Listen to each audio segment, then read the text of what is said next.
Telugu cinema దర్శకుడు Hollywood ను తలదన్నేలా తీసిన ఈ మూవీపై సర్వత్రా చర్చ జరుగుతోంది. ఎంతలా అంటే ప్రభాస్ కోసం మూవీకి వెళ్లిన నార్త్ వాళ్ళు కూడా దర్శకుడు ఎవరని మాట్లాడుకుంటున్నారు. ప్రభాస్ కు దేశం మొత్తం ఫ్యాన్స్ ఉన్నారు. ఆయనకు ఉన్న మార్కెట్ గురించి ప్రత్యేకంగా చెప్పనక్కర్లేదు. హోల్ కంట్రీలో అన్ని రాష్ట్రాల్లో ఫ్యాన్స్ తో పాటు బిగ్ మార్కెట్ ఉన్న స్టార్ హీరో. కానీ సినిమా చూశాక మాత్రం వావ్, ఈ సినిమా తీసిన డైరెక్టర్ ఎవరని అంతా ఇంటర్నెట్ లో వెతుకుతున్నారు. తీసింది 3 సినిమాలు మాత్రమే, కానీ ఇప్పుడు కల్కితో ఎక్కడికో తెలుగు సినిమాను దేశం మెచ్చుకునేలా తీశాడు నాగ్ అశ్విన్. కానీ అతను మెల్లిగా కెరీర్ మొదలు పెట్టాడు. ఎంతలా అంటే ఓనమాల నుంచి నేర్చుకోవాలనుకున్నాడు నాగ్ అశ్విన్. అంతకంటే ముందే న్యూయార్క్ ఫిల్మ్ అకాడమీ నుంచి ఫిల్మ్ డైరెక్షన్ లో శిక్షణ కూడా తీసుకున్నాడు. నాగ్ అశ్విన్ తల్లిదండ్రులు జయరాం రెడ్డి, జయంతి రెడ్డి, ఇద్దరు డాక్టర్లే. హైదరాబాద్ ఎస్ఆర్ నగర్ కి దగ్గరలోని కళ్యాణ్ నగర్ లో వీరికి పెద్ద హాస్పిటల్ ఉంది. ఇక నాగ్ అశ్విన్ సోదరి నిఖిలారెడ్డి, ఈమె కూడా డాక్టరే. నాగ్ అశ్విన్ తండ్రిది తెలంగాణలోని నాగర్ కర్నూల్, తల్లి జయంతి రెడ్డిది విశాఖపట్నం. అయితే నాగ్ అశ్విన్ ని కూడా డాక్టర్ గా చూడాలనుకున్నారు తల్లిదండ్రులు.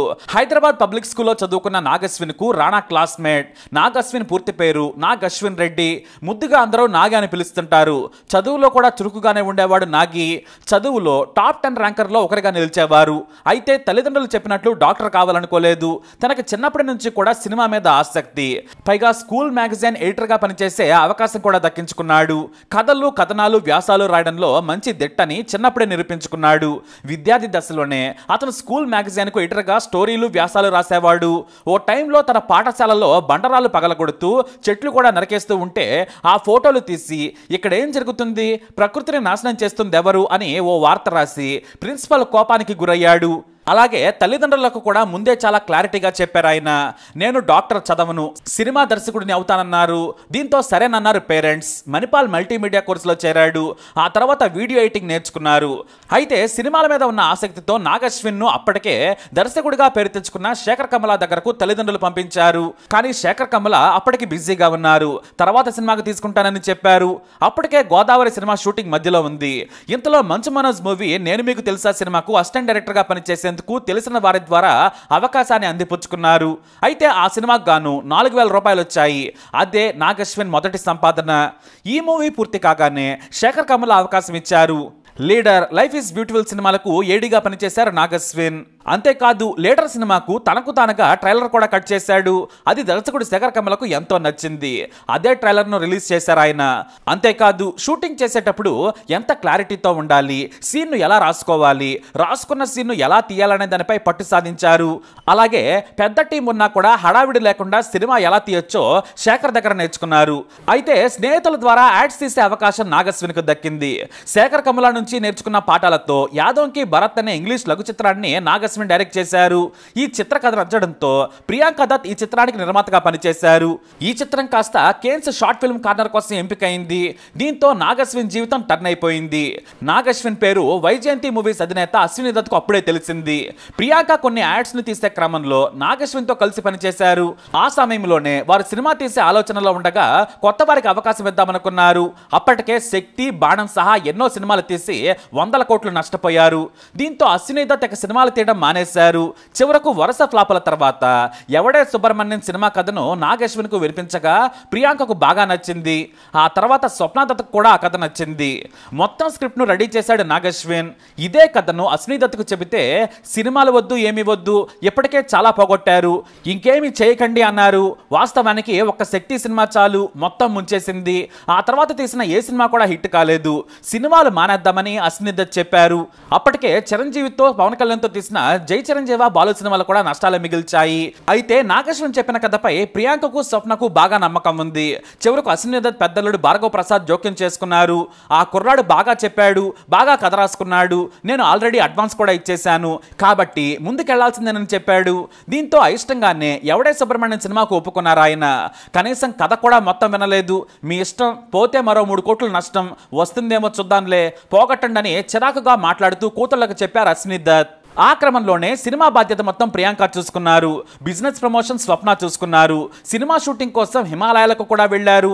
స్విట్జర్లాండ్ లో షూటింగ్ చేసి దాన్నే మౌంట్ ఎవరెస్ట్ గా చూపించే అవకాశం ఉన్నప్పటికీ కూడా సహజత్వానికి దగ్గరగా ఉండేలా తీయాలన్న సంకల్పంతోనే ఎంతో శ్రమించి హిమాలయాల్లో ఎవడే సుబ్రహ్మణ్యం షూటింగ్ చేశారు నాగ్ అశ్విన్.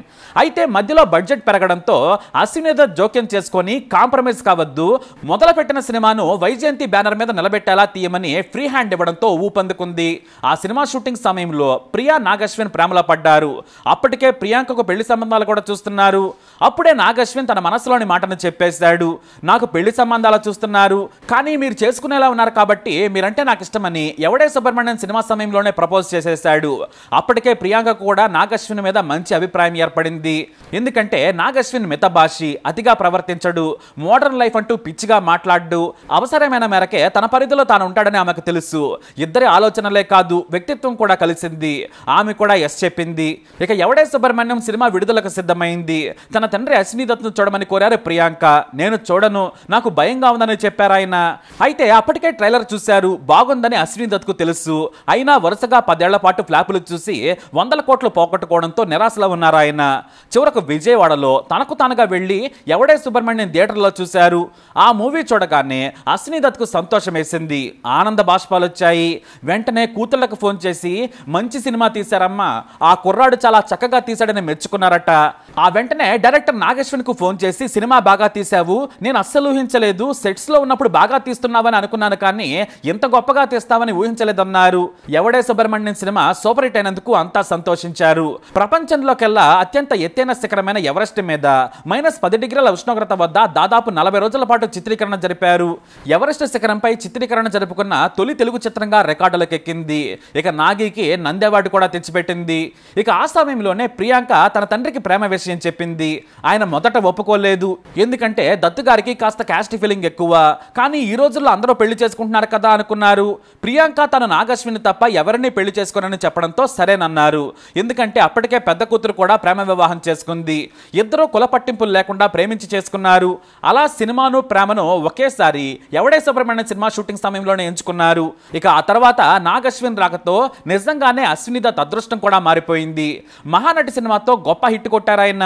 ఎంతలా అంటే వైజయంతి మూవీస్ బ్యానర్ మళ్లీ నిలబడింది. 10 ఏళ్ల పాటు 100 కోట్లు పోగొట్టుకున్న అశ్విని దత్ చివరకు సినిమాలు మానేశారు. కూతుళ్లు తీస్తామన్నా కూడా వద్దనే పరిస్థితికి వచ్చారు. కానీ నాగశ్విన్ కు రైటింగ్ లో ఉన్న పట్టుతో పాటు ప్రియాంక స్వప్నాల ప్యాషన్ వారిని ముందుకు నడిపించింది. మహానటి సూపర్ హిట్ కావడంతో మళ్లీ అశ్విని దత్ యాక్టివ్ అయ్యారు. అప్పుడే నాగశ్విన్ ప్రియాంకలకు కొడుకు పుట్టాడు. నాకు మనవడినిచ్చావని అశ్విని దత్ ఎంతో మురిసిపోయారు. ఇక జాతిరత్నాల సినిమాకు సరదాగా director Anudeep K V comedy style చూసి నిర్మాతగా మారిపోయారు నాగశ్విన్. ఆ సినిమా కూడా సూపర్ హిట్ అయింది. ఆర్థికంగా నిలదొక్కున్నారు. అయితే తర్వాత ఏ సినిమా తీయాలి అనేదే ఇక్కడ ప్రశ్న. ఎన్నో కథలు రాసుకున్నా కూడా ఏవి కూడా నాగశ్విన్కు నచ్చడం లేదు. అలా కథలు రాస్తున్న సమయంలోనే మహాభారతానికి సైన్స్ ఫిక్షన్ జోడించి రాసుకున్న కథే కల్కి. కానీ ఈ సినిమాకు భారీగా ఖర్చు అవుతుంది. మొదట 400 కోట్లతో సినిమా తీయాలనుకున్నారు. చివరికి అది 600 కోట్లకు చేరింది.